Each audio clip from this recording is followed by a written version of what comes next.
So, what about people who remember their past lives? We hear stories about people saying that they went back to find their relatives and things like that. And also in India, they say, that 40 days after the child is born, he remembers, or he's living still in his past life, or even a little later as the child grows. And so when I said it is erased, it means it is erased from the conscious mind, not from the subconscious mind, and not from the there's a bed of sanskaras, there's a bed of memories, there's a data that the person, every individual is carrying a data which gets carried forward into the next life. The data, we call it the causal body. Information is all there. Sometimes, when the conscious and the subconscious are very sublimed together, so but the person can reminiscence, or I mean, he can recap, or he can just, like, a lot of people have that deja vu kind of experiences, and some people have very vivid and very clear, revisiting the past. So many stories we know. Yeah. Yeah, now we have even something called past life regression and Yeah. hypnosis process, where a person can, the gap between the conscious and the subconscious, you can transcend the conscious mind to visit the past lives, and people can very clearly remember where they were born, what they were doing.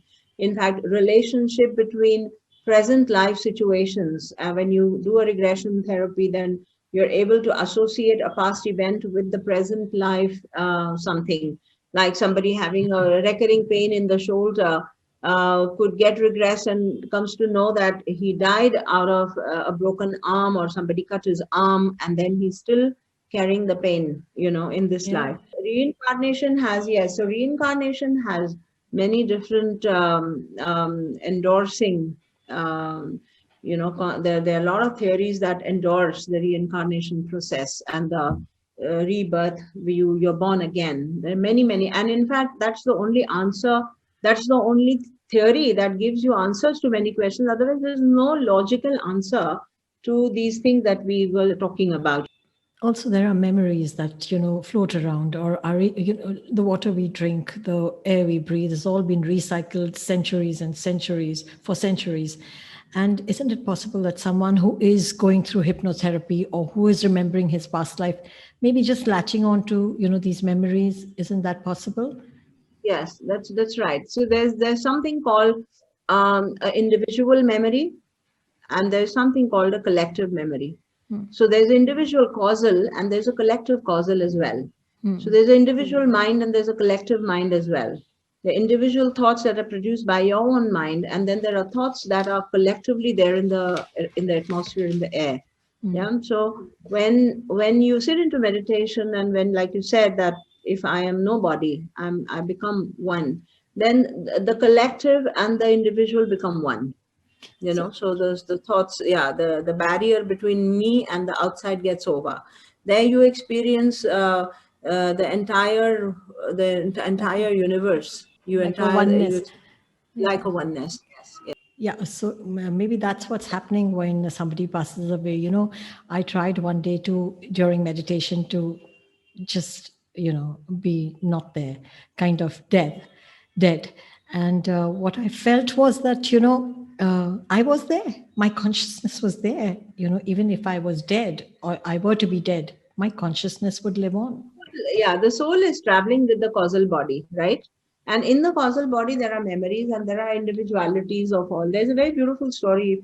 When Swamiji had come to me and to visit, and he narrated this story. It is there in one of the Purans. So it is about Shiva and Parvati having a discussion. And so Shiva, they're sitting and chatting, talking with each other, and Shiva is wearing this, mala of skulls around his neck all the time. And the Parvati very casually is asking him that, Swami, I've seen you remove things and you're not attached to anything. And but I often see that, I often notice that you don't remove this mala ever. And you're very attached to it. And I notice that even when you're taking a bath, you're holding it, and you make sure that this doesn't come off you. And the moment she's narrating this to him, Shiva becomes very conscious of the mala and he holds it again. Okay. So this one becomes very inquisitive, and she says, I must know what's. For Shiva to be attached to something is really something. So she's like going deeper into the inquiry. Now tell me, where did you get this mala from?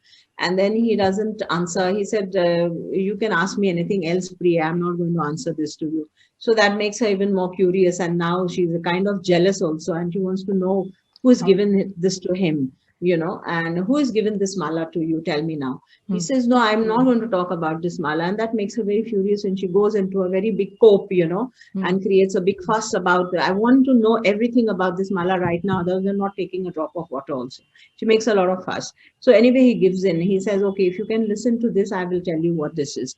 He says, these are all mund. The skull is called mund in Hindi. Mundi. He said mund.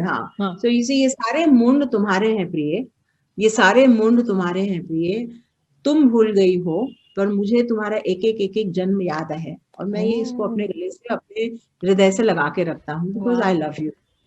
And so the story is about, not necessarily about Shiva or Parvati, it's about consciousness represented by Shiva, and the skulls are different lifetimes, different lifetimes of an individual, Eternal right? love So, also, yeah. Eternal love also, and so he's wearing like a garland of memories, around his neck that he doesn't want to part with. Right, So the soul is carrying, the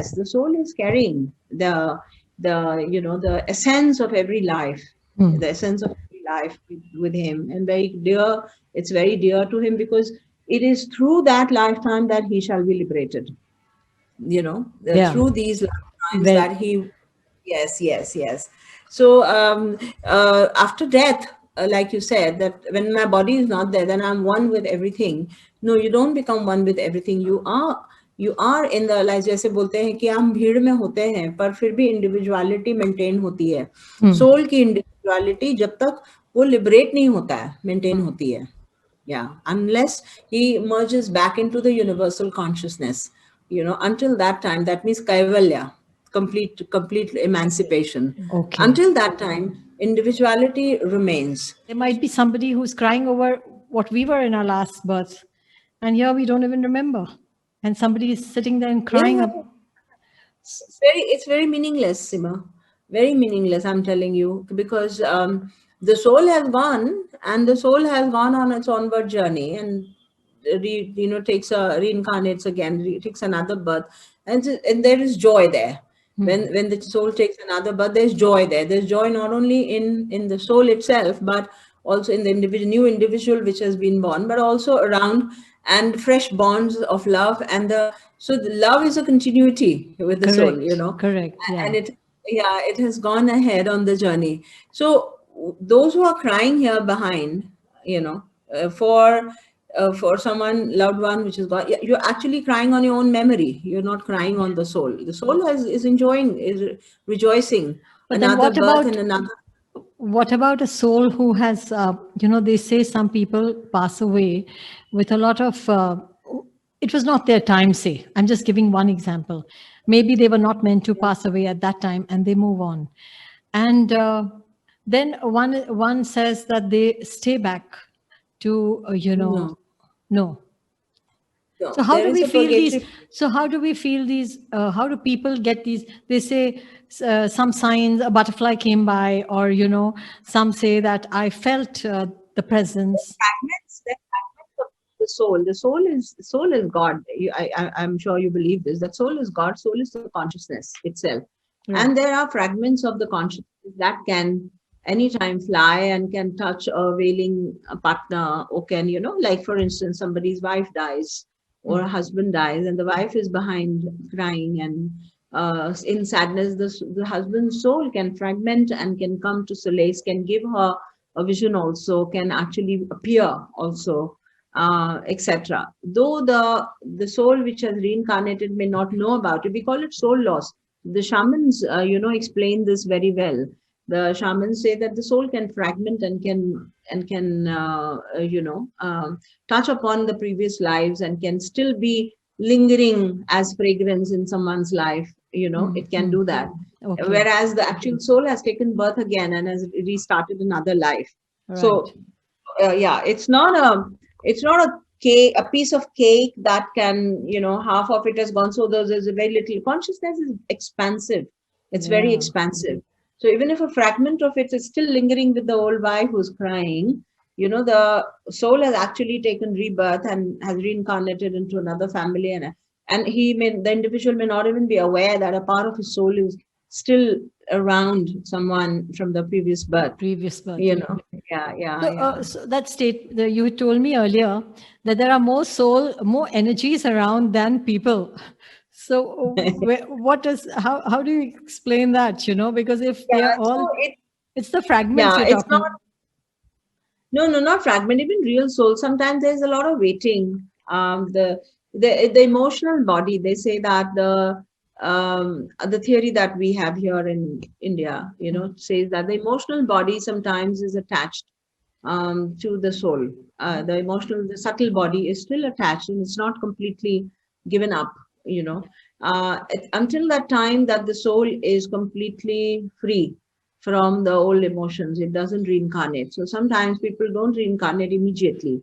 They are waiting in the earth. There's a sphere in the earth where they're waiting and they still want to experience life on earth without a body also.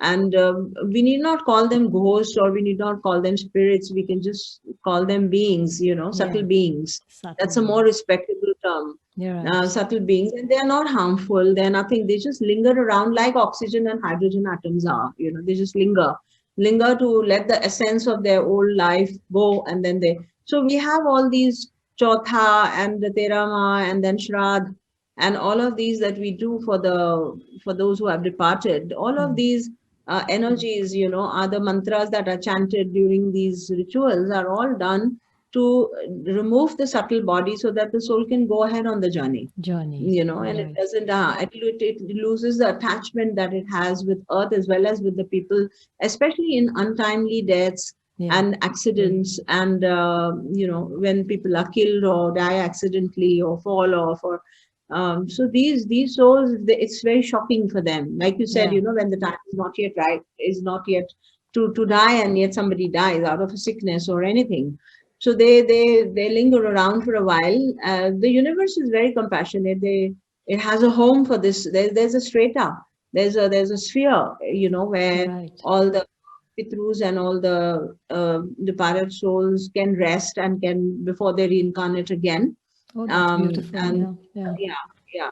So sometimes there are fragments also, and sometimes the entire entity, the entire being is just resting there before it reincarnates. So, is there a sense of suppose somebody has been, has lost his life in an unnatural way but, due to somebody else? Is there something like revenge in the souls?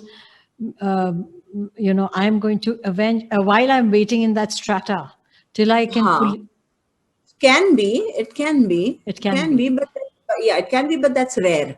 rare. It Okay. can be, but that's rare because the normal process of the universe is erasing of the memories. The subtle body, Yeah. it erases and prepares the soul to go fresh into the. So, of course, in the causal body, there would be this shock. That trauma would remain, and which will affect the new individual born. Right. It'll affect the new individual born, and he would have traumas, or would have something that he can remember.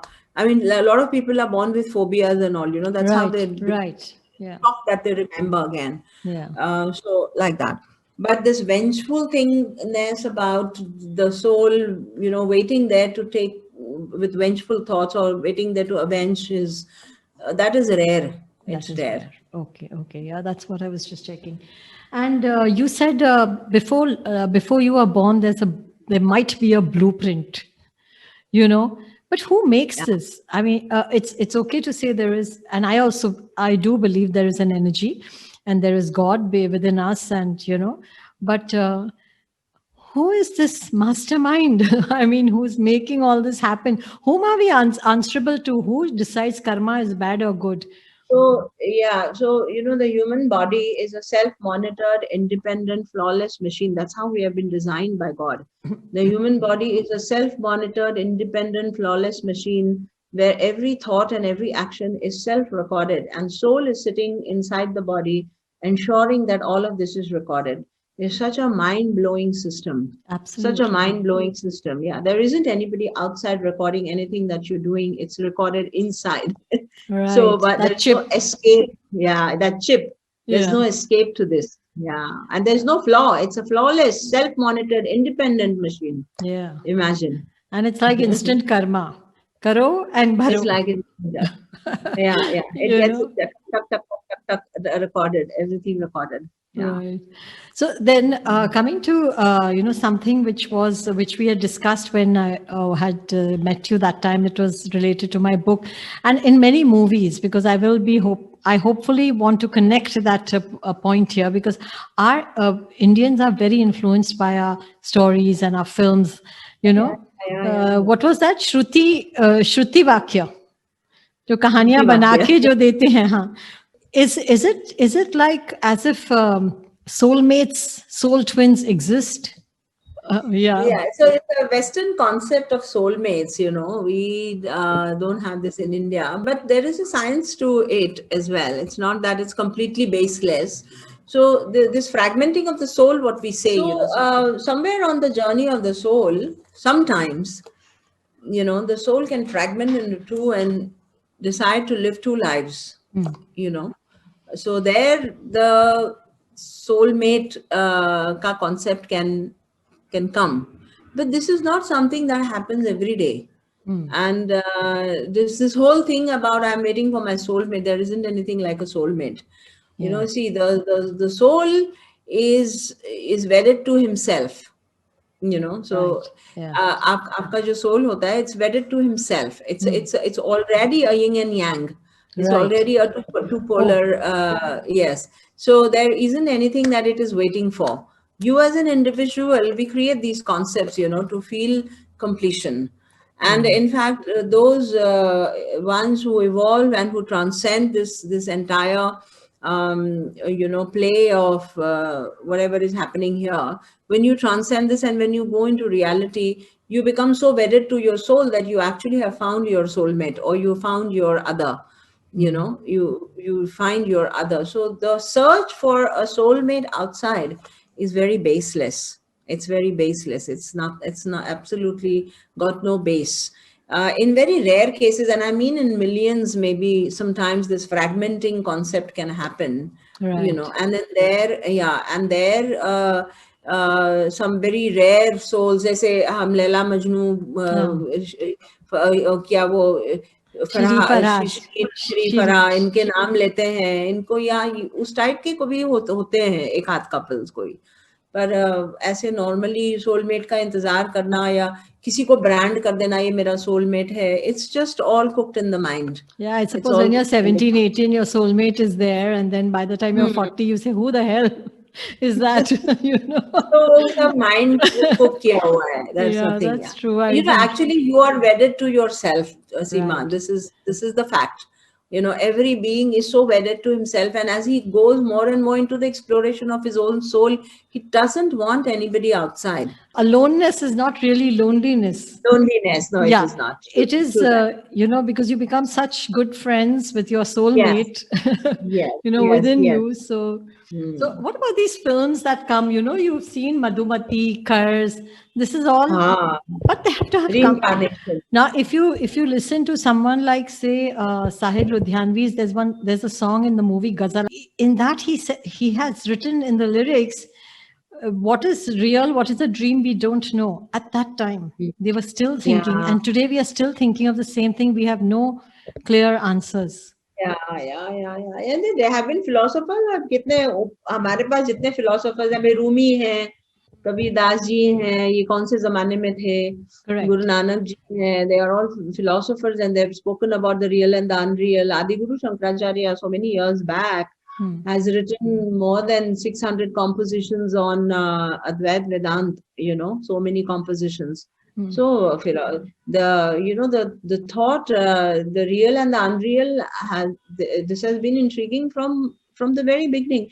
And it's not about the education and all. It's about evolution of the soul. So there were evolved people even then. There are evolved people even now. And you have philosophers even now. They were there even before. It's the same thing we are talking. See, when you realize something, you talk about it, Right. right? When you have a realization, you want to talk about it, and your whatever you talk about may have been spoken by many people before, but Before. yet it is new to you. Yeah. Yet it is new to you, and it's as fresh, for your generation. As fresh it is for your generation. Yeah. So that's when you say that Rishikesh is the Devbhoomi. Dev Devbhoomi. Bhumi, where people come to search. When you went there, you had told me that there was a yogi Yeah. who had been meditating there since like years. Yes. Yes. Yes. Yes. So would you like to Yes. say a little about that? And the orbs that you have, that Vashishta cave that is there next to your Yes. house. Yes. Yes. You took me So there. this is a completely a mystic place, and for a believer, it kind of reveals everything that you read in books you will find in reality here. But Right. for a non-believer, it is just a forest area and a highway and a place by the Ganga where, for a non-believer, when you see, when the truth for a blind man is darkness, correct? Hmm. The only truth that a blind man has is darkness. So Correct. there isn't anything wrong in that. Because you can't see, he can only Yeah. see darkness. Yeah. Similarly, for an ignorant man, the only truth is ignorance. Right. And for awakened man, the truth is complete light everywhere. Yeah. So this place is very mystic. The entire Rishikesh, the subtle population is full of mentors.